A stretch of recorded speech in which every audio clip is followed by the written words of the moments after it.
Coming up in this issue of Marlborough magazine, our newest segment, Faces and Places, will acquaint you with a person who has been a pillar in this community for almost 50 years. Can you guess who it is? The Sheriff's Department was in town arresting the citizens of Marlborough, but it was all for a good cause. And Bill Bryant has gone in search of some Valentine's Day love. We'll see how he did. These stories are inside this issue of Marlborough magazine.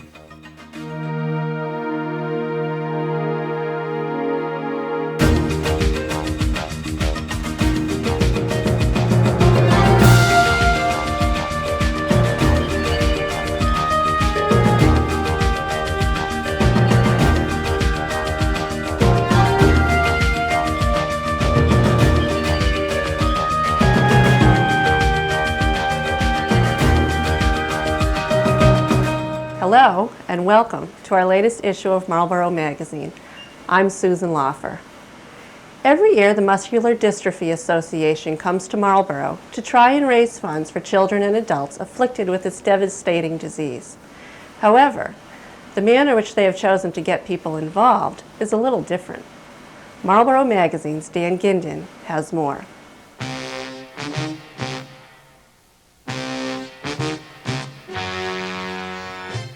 This is the city, Marlborough, Massachusetts. I work here. I carry a badge. Actually, I don't carry a badge, but these guys do. It was a Thursday and bitterly cold outside, but that didn't stop the Middlesex Sheriff's Office and others from fighting the crime of muscular dystrophy. This is our wonderful, fun, exciting lockup. It's a community fundraiser where we arrest local business people and ask them to raise bail for us to help the Muscular Dystrophy Association of Central Massachusetts. There are 43 neuromuscular diseases, and we fund all those different diseases. Research and camp, or sending kids to camp, trying to help out with providing wheelchairs or leg braces for those kids. In some cases, adults as well. So out went the brave officers, without any regard for their personal safety, to arrest the perpetrators responsible for raising money for the MDA. We'll go in and identify him and identify ourselves and ask him if he's going to come along peaceably or whether we have to leave without him. It's kind of a fun thing for the people who work with these people too.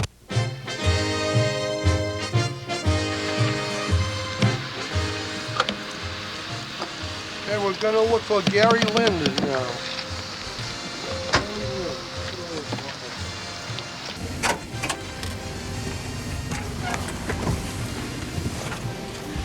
Good morning. Good morning. Gary Lind. Gary Lind, that's not me. He's in his office, he'll be right out. And how long would you like his incarceration to be? You can keep him for a while. We'll let him keep you for a while, Gary. This is Gary. Gary Lind. Gary, how you doing? Are you going to come along peaceably, or do we have to leave without you? That was my plans. I'll go with you. Be glad to. Okay, this is your arrest warrant suitable for framing. Suitable for frame, so I can keep this then? Absolutely. Okay. Well, thank you. I will go with you now. Okay. Okay. Just for up to the other side here. Watch your head. We don't usually tell that to people. All right, watch your head. Watch it. Thank you.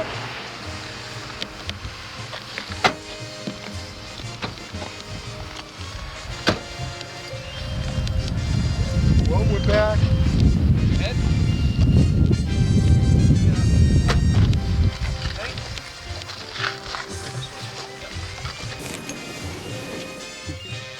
Once the officers got back with the perpetrator, he was immediately booked and had his mugshot taken.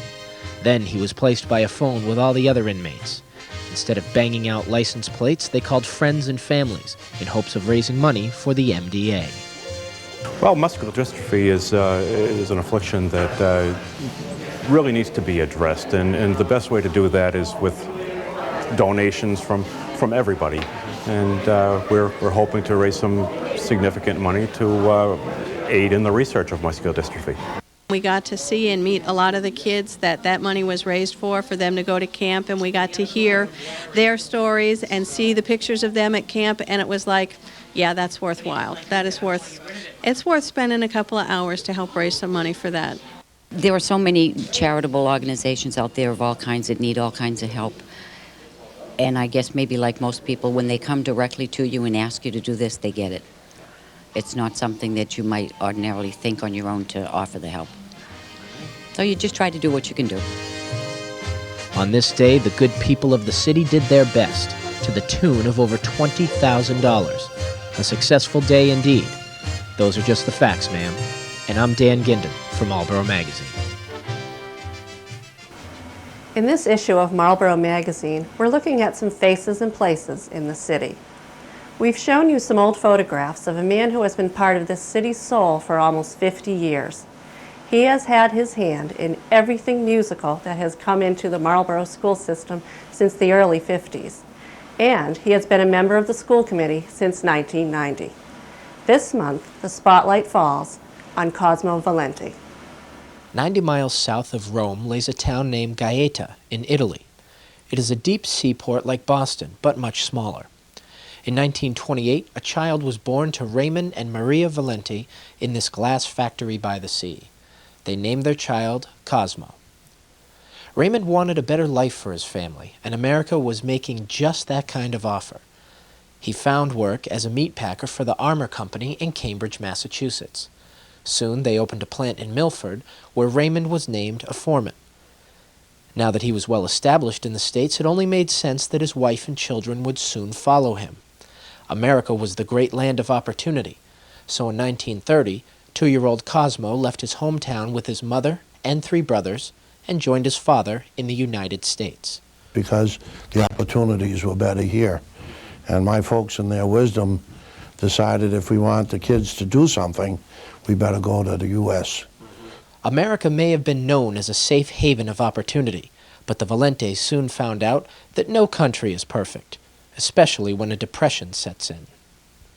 We were all very poor and none of us knew it. You know, that's the way it was in depression. Right. 1 popsicle a week, and you shared it with your brother. Things were really tough. Cosmo was educated in the Milford school system. The music program in Milford was very good. Despite finding himself surrounded by good music students and educators, it wasn't the first time Cosmo was exposed to music. His 3 brothers played instruments, and his father played the violin, and his mother sang with the choir back in Italy. She had quite a good voice, and so she was the vocalist. When we'd have a house party, my uncles would get their instruments out, move the table back, and the kitchen became the dance hall, you know. And we sang and played and danced and generally had a great time. Yeah. There was no TV, of course. Right. And you made your own fun. And the families were close. So it was good growing up that way. While in high school, Cosmo worked in a shoe factory so he could pay for the music lessons he received. Soon, the Valenti brothers formed an orchestra, and they found out that music and money went very well together. It was a little shower for one of the local girls, and they used to hear us practicing, and they gave us $2 a piece for playing an hour and a half, and I couldn't believe it. You know, in those days, an adult minimum wage was 40 cents an hour. This is for an adult. And so when somebody gives you $2 for an hour and a half, and we were having a good time. Plus they fed us all those good Italian cookies that they used to bring to the showers, and I thought, whoa. Things changed a bit for the Valenti brothers when youngest brother Louis decided he was no longer interested in playing music. Well, we were brokenhearted, you know. We had a quartet that we were actually going out playing, and he didn't know what he wanted to do. And of course the disappointment didn't last too long. 8 years later, he graduated from Harvard Medical School. So we forgave him for that. After graduating high school, Cosmo thought that the road was the place for him. So he studied privately and decided against college. I was stupid. I turned down 2 scholarships not very large scholarships. In those days, they didn't give large scholarships. $200–300 was the best. So I studied privately for about 3.5 years, thinking I would go on the road. And then I learned, to my chagrin, there was no road to go on, really. And at that time, I decided I'll go to the university and get a degree and go into teaching. In 1947, Valente attended a dance after the big Milford High St. Mary's football game. While there, he met a special woman by the name of Hazel Lancisa. I went up and saw this girl sitting over there, kind of caught my eye, and I asked her to dance, and that was it. You just swept I don't know who swept who. But no, actually, it was funny. I knew her brother. I didn't realize that I knew her brother until I met her, and her brother asked me if I would drop her off at home after the dance. Well, you know, a good guy doesn't do that, so we went to the local drugstore. In those days, you could get a frap. That was the big thing. Stop at the drugstore, get a frap, and go home. And I dropped her off, and it was good night, and she flew out of the car. And really, I didn't see her for a year. Wow. But she was always, you know, kind of on my mind. It would take a dance at the Bella Lea in Shrewsbury for Cosmo and Hazel to meet up for a second time. However, they didn't see each other under the best circumstances. And Les Brown was appearing there. And you know, you didn't go to a place like that, Stag. You went with a date. And so I called Hazel. And son of a gun, didn't she have a date? She had a date. So she had to turn me down.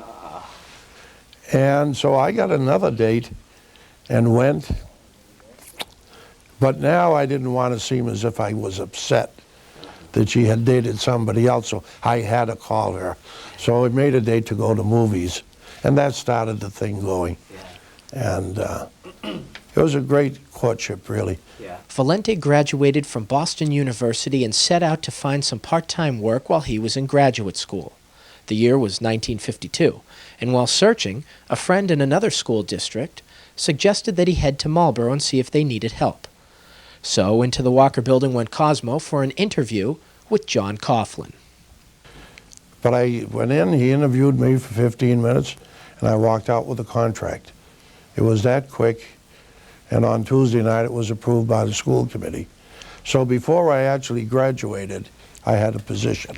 Once again, a curveball was thrown his way, although the seriousness was quite different this time. Last time, Brother Louis told him he didn't want to continue with music. This time, Uncle Sam came calling for the Korean War, and Cosmo Valente was shipped off to Fort Dix in New Jersey. Before he left, Cosmo and Hazel talked about their future. It was time to call it quits, wait for each other, or get married. Hazel chose the latter. Even when the newly married man arrived at Fort Dix, nothing went the way Valente thought it would. Had orders for the Far East Command, but the head of the band training school put in for me to remain there as an instructor. So I stayed at Fort Dix for 2 years, well, about 20 months, and ended up being head of the Army Band Training School at Fort Dix. Taking advantage of the opportunity in front of him, Cosmo then put a big band together. One day they were heard playing in the right place at the right time. We were overheard by a fellow that worked with public relations. And he said, "How would you like to do a TV show live out of New York?" Well, anything to get out of camp. So we went and then we met Elliot Lawrence for the first time. Meeting Elliot Lawrence turned into a working relationship that translated to several 13-week series over the course of a year. Then it was on to WCAU in Philadelphia. WFIL did their tapings in the studios next door. Because there was a young cat spinning records in the next room, in the next studio, and that little young cat like the guys called him, was Dick Clark, just starting out. Now he's become a millionaire, and here I am, back in Marlborough. Valente's band continued to play for the next year. His audiences included dignitaries and senators from Washington. In 1954, Cosmo was discharged and he headed back home. However, in teaching high school, he would find out that things were different than they were at Fort Dix. These youngsters weren't getting much music. All of a sudden, for 120 kids to be moved into an auditorium saying, now you're going to sing. And some of them thought this was a joke. Yeah. And I was assigned these kids, and with no help. I had to take attendance, play the piano as an accompanist, and direct them and discipline them. I tell you, it wasn't easy. And when I said, be quiet, they weren't quiet. It wasn't like the military. And I wasn't quite accustomed to this. Cosmo also found that his big band was now disbanded. In 1958, he started up a new band that, to his surprise, has stood the test of time. I didn't think I'd live this long. You kidding? No. In fact, I would say most of the people in that original band are deceased. Really? Yeah. Wow. There have been replacements all the time, you know. But some were much older than I was anyway. So it would not be unreasonable to think that they'd still be around. But no, I didn't think it'd take that long. Family has always been an important part of Valente's life. He has as much respect for them as they do for him. When you are as well known in the city as Cosmo is, it's not hard to forget what kind of man he is. Son, Ray Valente. I mean, everybody knows what a great guy this guy is, and they're always telling me that, and it's always wonderful to hear that. But he's been around, and he's played just about everybody's wedding or anniversary party in town, and of course the exposure, again, being in the school department, is head of the department with the high school band, etc. Everybody knows Cosmo Valente, even to this day. They always, even before people say, "Hey, how are you, Ray?" They say, "Hey, how's your dad?" You know, something I've gotten used to. He's a character. We have a great time. We really do have a good time together. Being a friend and neighbor to Valente also meant you could count on him, no matter when or where. Friend and former neighbor, Ray Poole. They had just moved into their house on the corner of Church Street and Warren Ave. And they'd probably been there maybe no more than 2 days, I don't think. And I was walking down the street on the way to a doctor, and I had high heels on. I always wore high heels. And I fell right near his house, and he came running out of the house and picked me up. And I was on the way to a doctor's appointment. He wanted to bring me to the doctor's and, of course, introduced himself. And it wasn't a week later, Hazel had a beautiful Italian dinner for our whole family at his house. While the big band played on, the music program in the Marlborough school system began growing before his eyes. Valente was there to help push it all along, too. No surprise from a man who would spend 38.5 years teaching in the school system and fighting for everything the music program needed. Son, Ray Valente.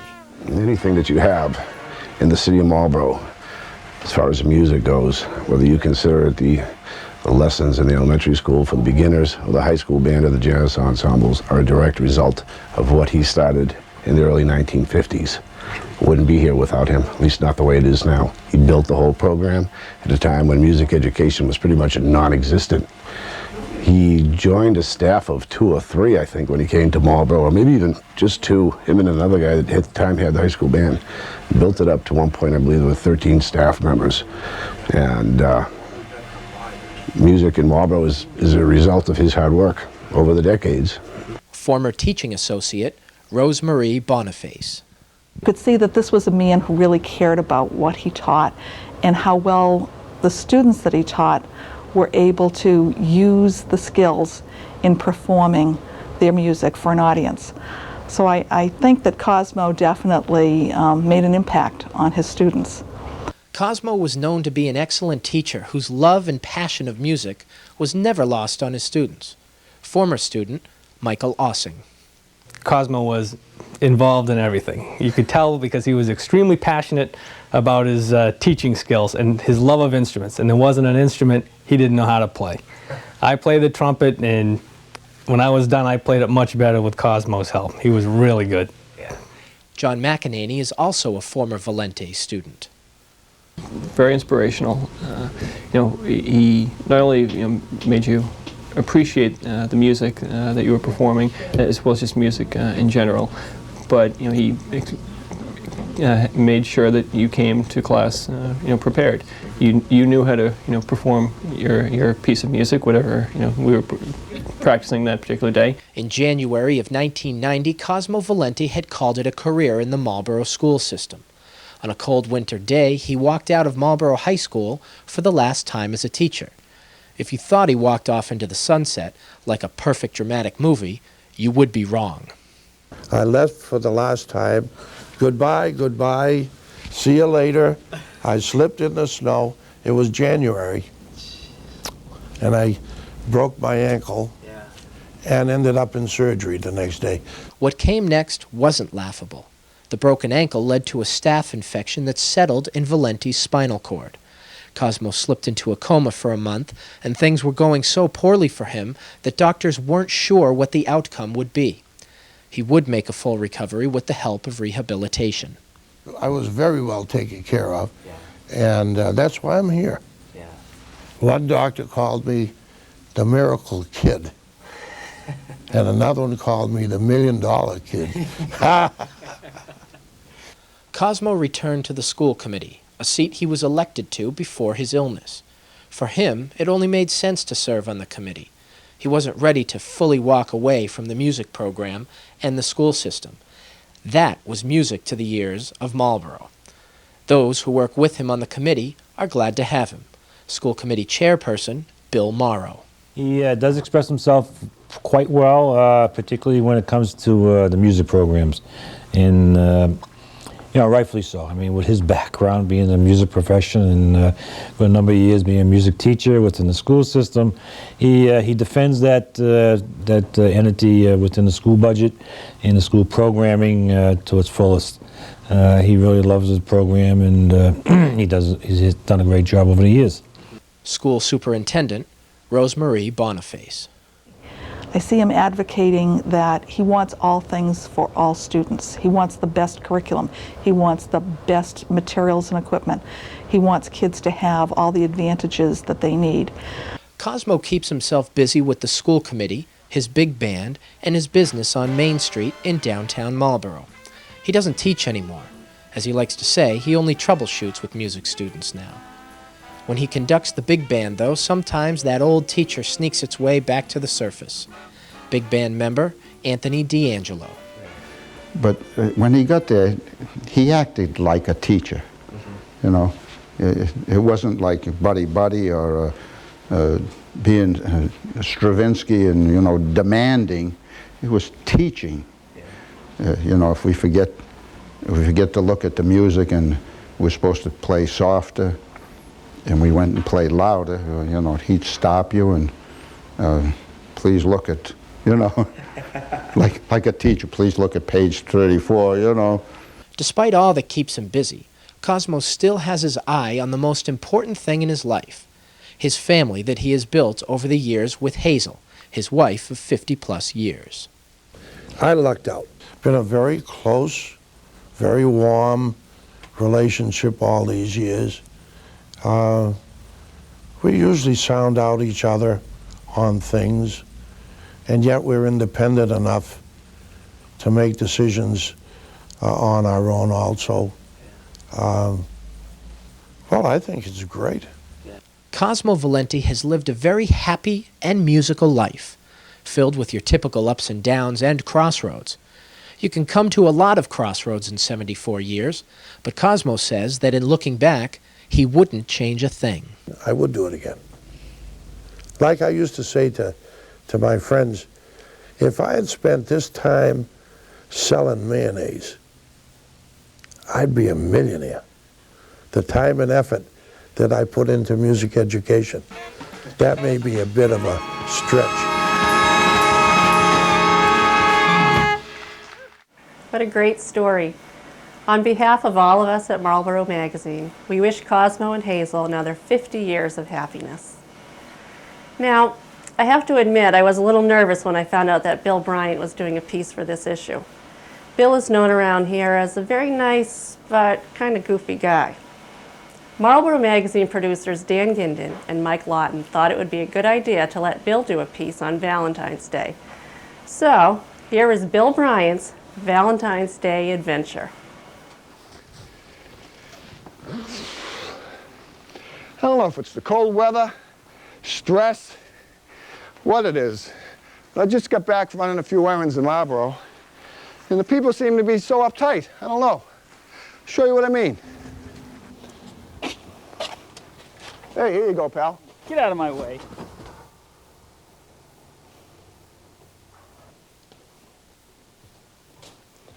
Hey, excuse me. Excuse me, you dropped something. Hey, give me that.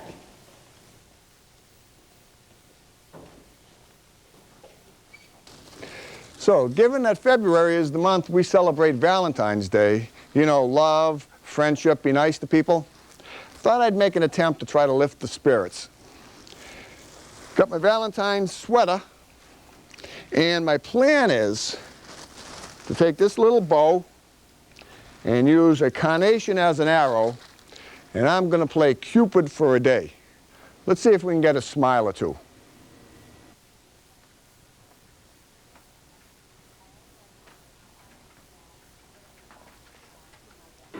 Cupid, draw back your bow and let your arrow go straight to my lover's heart.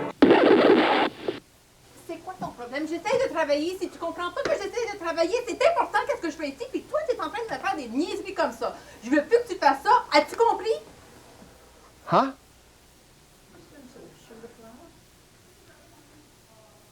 Cupid, please hear my cry and let your arrow fly straight to my love. Are you crazy? Give me that thing. Okay, easy, easy, pal. Take it easy. Wow, he wasn't too happy. This isn't working, but I got another idea to try.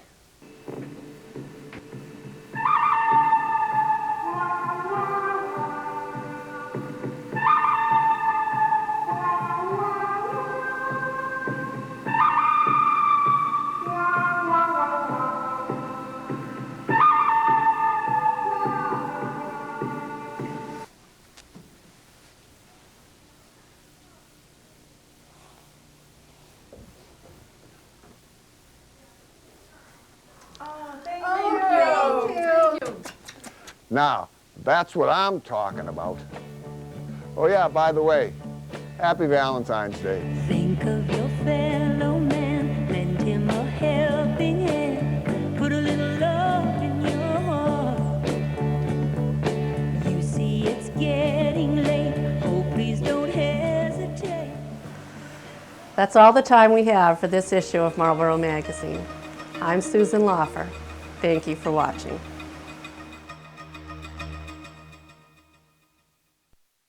And now, an announcement from the Marlborough Police Department. I am Police Chief Mark Leonard of the Marlborough Police Department.